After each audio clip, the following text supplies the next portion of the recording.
And by the way, that does bring in, I think some of the mythology of the committee, and I wanted to talk about that a little bit. The top 4 myths of the Appropriations Committee. Um, and I'll come back to I'll come back to the amendment. But the first myth or the mythology, I think, is we touched on a little bit. Is it the speaker? Is it the chair? Is it the staff? And again, the staff makes truly legitimate 100% substance and policy-based determinations, and then they walk the chairperson through those recommendations.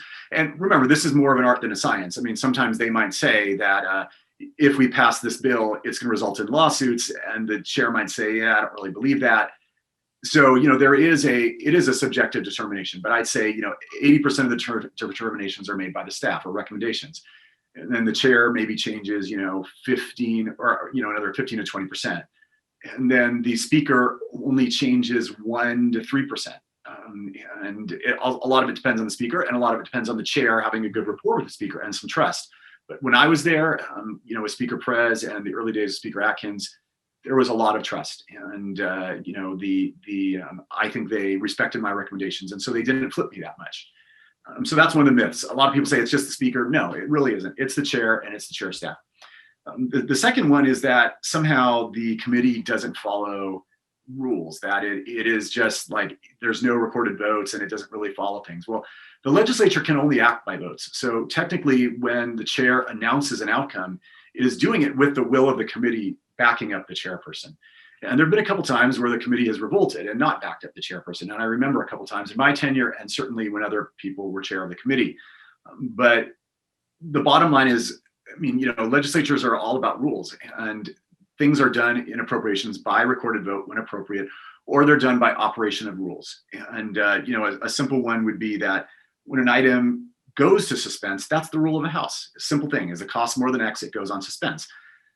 An item coming off suspense, well, it's done by either unanimous consent or by a vote of the majority party. And if an item is staying on suspense, it just means that there was no motion to remove it. And that's one of the dirty secrets of the process, which the chair people are going to hate for me to tell the whole public, which is any member can make a motion against the chair if they really want. I don't recommend doing it, but when the chair announces that a bill was held on suspense, a member can make a motion to hold it or to take it off suspense, and there will be a recorded vote. That happened once in my tenure, and it failed miserably. But it absolutely can happen, and it's all done by rules and procedures.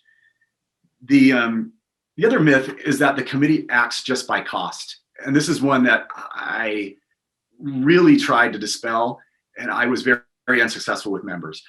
Every once in a while, a member would have a bill, and they would say, this bill only spends $5 million. It's budget dust. It's not that much money. And I would say, it's not a cost analysis. It's a cost benefit analysis.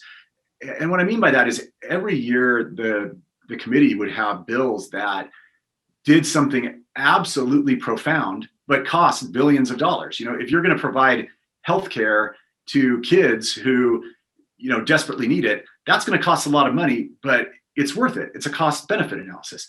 But if you've got some stupid idea that's going to cost just $5 million, that's $5 million that I, as chair who take the mandate seriously, don't want wasted. And so, every member would be, no, it's a cost benefit analysis. And that's something that I, would always try to drill down. There are stupid bills that aren't even worth $150,000. Right. And then the final myth, and that's the one that you alluded to, and I brought it up in my mind, is people will say that the biggest power that the Appropriations Committee has is the power to hold. And yes, that's true. It's the closest thing to a legislative veto. You are governor on 90% of the bills.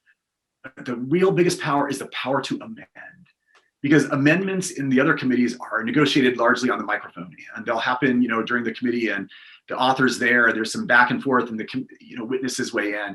But in appropriations, as you know, on that draft day, you're just announcing the amendments, and they don't even go into print till the weekend after. So, there'd be a bill, again, let's go back to the bill on, the marijuana, the cannabis checkpoints, right? You would say, do pass as amended to remove the mandate and to change it into a study bill. And right. That's the amendment, right? And it's just done, it's announced. And that power was far more profound because it's far more subtle. And whenever you have subtlety in the legislature, it's a more profound power.